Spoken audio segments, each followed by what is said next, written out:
Hello friends, Ram net GRF channel में आपका स्वागत है। इस चैनल पर हम एनटीए नेट पेपर 1 और पेपर 2 दोनों की तैयारी करवाते हैं, वो भी एक सिस्टेमेटिक तरीके से। तो आज फ्रेंड्स इस वीडियो में हम डिस्कस करेंगे जो हमारा पेपर 1 है उसकी यूनिट 10 हायर एजुकेशन उच्च शिक्षा प्रणाली को आज हम डिस्कस करेंगे। इसके जो इम्पोर्टेंट टॉपिक है आज हम उसको देखेंगे। तो फ्रेंड्स इस वीडियो में मैं आपको करवाऊंगी प्राचीन भारत के मुख्य शिक्षण संस्थान। ये टॉपिक बहुत ही इम्पोर्टेंट है, इससे हर शिफ्ट में क्वेश्चन बनता है। तो आइए देखते हैं प्राचीन भारत के मुख्य शिक्षण संस्थान। प्राचीन काल से ही भारत शिक्षा का बड़ा केंद्र रहा है। पहले शिक्षा आश्रमों और गुरुकुलों में दी जाती थी। ये सब उच्च शिक्षा के केंद्र थे। जैसे जैसे समय आगे बढ़ता गया भारत की शिक्षा पद्धति में भी बढ़ोतरी होती गई। गुरुकुल और आश्रमों से शुरू हुआ शिक्षा का सफर प्रगति करता हुआ विश्वविद्यालयों तक पहुंच गया। पूरे भारत में प्राचीन काल में कई 11 बड़े विश्वविद्यालय की स्थापना हुई। वे विश्वविद्यालय निम्नलिखित हैं। तो फ्रेंड्स प्राचीन काल से ही भारत शिक्षा का सबसे बड़ा केंद्र रहा है। पहले शिक्षा आश्रमों और गुरुकुलों में दी जाती थी। उस समय ये ही उच्च शिक्षा के केंद्र हुआ करते थे। जैसे जैसे टाइम आगे बढ़ता गया तो हमारी जो शिक्षा पद्धति है उसमें भी प्रगति होती गई और गुरुकुल और आश्रमों से शुरू हुआ शिक्षा का जो सफर था वो उन्नति करता हुआ विश्वविद्यालयों तक पहुंच गया। पूरे भारत में उस टाइम पर 11 बड़े विश्वविद्यालय थे। तो आइए इन विश्वविद्यालयों को देखते हैं कौन कौन से थे। पहला है तक्षशिला, उसके बाद नालंदा, तीसरा है विक्रमशिला, चौथा है वल्लभी, पांचवा उदंतपुरी, 6 है पुष्पगिरी, 7 जगदला, 8वां है हमारा नादिया और 9वां है मिथिला, 10वां है सोमपुरा और 11 है उज्जैन। तो फ्रेंड्स ये हमारे 11 जो विश्वविद्यालय हैं ये हमारे लिए बहुत ही इम्पोर्टेंट है। तो मैं आपको इन सारे विश्वविद्यालयों को डिटेल में करवाऊंगी। तो आइए सबसे पहले हम देखेंगे तक्षशिला को। तो सबसे पहला हमारा विश्वविद्यालय है तक्षशिला। तक्षशिला प्राचीन भारत में गांधार देश की राजधानी थी। वर्तमान समय में ये पश्चिमी पाकिस्तान की राजधानी रावलपिंडी में स्थित है। तो फ्रेंड्स ये तक्षशिला प्राचीन भारत में जो गांधार की राजधानी थी वहाँ पर स्थित थी। अब वर्तमान समय में ये पाकिस्तान में है। वाल्मीकि रामायण के अनुसार तक्षशिला की स्थापना श्री राम के भाई भरत ने अपने पुत्र तक्ष के नाम पर इसकी स्थापना की। तो जो वाल्मीकि रामायण में दिया गया है कि जो तक्षशिला की स्थापना श्री राम जी के भाई भरत ने अपने पुत्र तक्ष के नाम पर इसकी स्थापना की और उसी से इसका नाम तक्षशिला पड़ा। आगे देखते हैं। यह विश्व का प्रथम विश्वविद्यालय था जिसकी स्थापना छठी सदी से 7वीं शताब्दी ईसा पूर्व के मध्य हुई। यह हिंदू और बौद्ध धर्म का प्रमुख केंद्र था। तो फ्रेंड्स इसकी स्थापना भी हमें याद रखनी है। कहीं पर तो 600 तो कहीं पर 700 दिया हुआ होता है। तो इसकी स्थापना छठी सदी से 7वीं शताब्दी ईसा पूर्व के मध्य हुई और यह हिंदू और बौद्ध धर्म का प्रमुख केंद्र था। अगला हमारा पॉइंट है तक्षशिला ब्राह्मणवादी शिक्षा का बहुत बड़ा केंद्र था। तक्षशिला में अन्य देशों के छात्र भी पढ़ने आते थे क्योंकि तक्षशिला बहुत बड़ी यूनिवर्सिटी थी। तो भारत के ही नहीं अन्य देशों के छात्र भी यहाँ पढ़ने आते थे, जैसे चीन, सीरिया, ग्रीस आदि। तक्षशिला एशिया का सबसे बड़ा शिक्षा का केंद्र था। तो जो ये फ्रेंड्स तक्षशिला है यह एशिया का सबसे बड़ा शिक्षा का केंद्र उस टाइम पर था। इसमें भारत के ही नहीं अन्य देशों के भी स्टूडेंट्स यहाँ पढ़ने आते थे। अगला पॉइंट है बौद्ध धर्म की महायान शाखा का विकास तक्षशिला से ही हुआ है। तो ये मेन पॉइंट है। इससे भी क्वेश्चन एग्जामिनर पूछ सकता है कि बौद्ध धर्म की शाखा का विकास किस यूनिवर्सिटी से हुआ। महायान शाखा का विकास किस यूनिवर्सिटी से हुआ, तो तक्षशिला से हुआ। उसके बाद है तक्षशिला विश्वविद्यालय चिकित्सा अध्ययनों के लिए प्रसिद्ध था। नेक्स्ट है पाणिनि, कौटिल्य, चरक, विष्णु शर्मा, ये सब तक्षशिला का भाग रहे हैं। तो फ्रेंड्स ये नाम है ये हमें याद रखने हैं कि पाणिनि, कौटिल्य, चरक, विष्णु शर्मा ये सब तक्षशिला का ही भाग रहे हैं। तो आगे देखते हैं। तक्षशिला ज़्यादा संगठित विश्वविद्यालय नहीं था। तक्षशिला एक सिस्टेमेटिक यूनिवर्सिटी नहीं थी।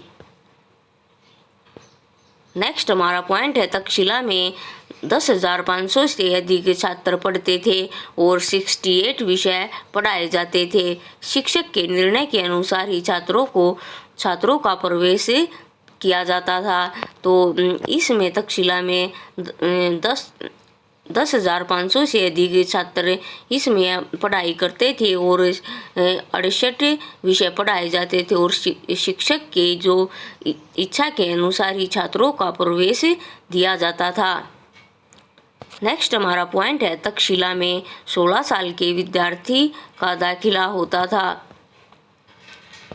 कोई औपचारिक परीक्षा प्रणाली नहीं थी, इसलिए कोई डिग्री नहीं दी जाती थी। विद्यार्थी पढ़ाई अपनी पसंद के अनुसार करता था। तो फ्रेंड्स तक्षशिला में जो एडमिशन का जो ईयर होता था 16 साल के स्टूडेंट्स का दाखिला उसमें होता था और कोई औपचारिक परीक्षा प्रणाली नहीं थी, इसलिए किसी भी स्टूडेंट को कोई डिग्री या डिप्लोमा नहीं दिया जाता था। तो जो ये स्टूडेंट थे इसका एडमिशन तो शिक्षक के अनुसार ही होता था, लेकिन स्टूडेंट्स अपनी पढ़ाई के अनुसार कोई भी सब्जेक्ट पढ़ सकता था। आगे देखते हैं मुख्य शाखाएं। तक्षशिला विश्वविद्यालय में जो पढ़ाई होती थी उनको देखते हैं। जो मेन है मुख्य शाखाएं थी वेद त्रयी, 3 वेद वेद त्रयी यानी 3 वेद पढ़ाए जाते थे। वेदांत, व्याकरण, आयुर्वेद, 18 शिल्प, सैन्य शिक्षा, खगोल विज्ञान, कृषि, वाणिज्य और चिकित्सा आदि। तो फ्रेंड्स जो ये तक्षशिला है इसमें 3 वेदांत, व्याकरण, आयुर्वेदा और 18 शिल्प यानी 18 क्राफ्ट, सैन्य शिक्षा, मिलिट्री एजुकेशन, खगोल, एस्ट्रोनॉमी, एग्रीकल्चर और कॉमर्स भी पढ़ाई जाती थी। तो फ्रेंड्स ये भी हमें याद रखना है कि इसमें क्या क्या पढ़ाया जाता था। नेक्स्ट पॉइंट है यह भारतीय सैन्य विज्ञान में परीक्षण केंद्र के रूप में लोकप्रिय था। तो जो ये इसका इंडियन मिलिट्री साइंस का ट्रेनिंग सेंटर था ये सबसे ज़्यादा फेमस था। आगे देखते हैं जब संसार में चिकित्सा शास्त्र की परंपरा भी नहीं थी तब तक्षशिला आयुर्वेद विज्ञान का सबसे बड़ा केंद्र था। फाहियान और ह्यूनसांग चीनी यात्री तक्षशिला में आए थे। तो ये नाम भी हमें याद रखने हैं कि यहाँ पर कौन से चीनी यात्री आए थे, फाहियान और ह्यूनसांग। और जो इनका वर्णन है वो जातक कथाओं एवं विदेशी पर्यटकों के लेख से पता चलता है। तो जो जातक कथाएं हैं और विदेशी पर्यटक जो यहाँ आए थे उनके आर्टिकल से इनका पता चलता है। आगे देखते हैं सुप्रसिद्ध विद्वान, चिंतक, कूटनीतिज्ञ, अर्थशास्त्री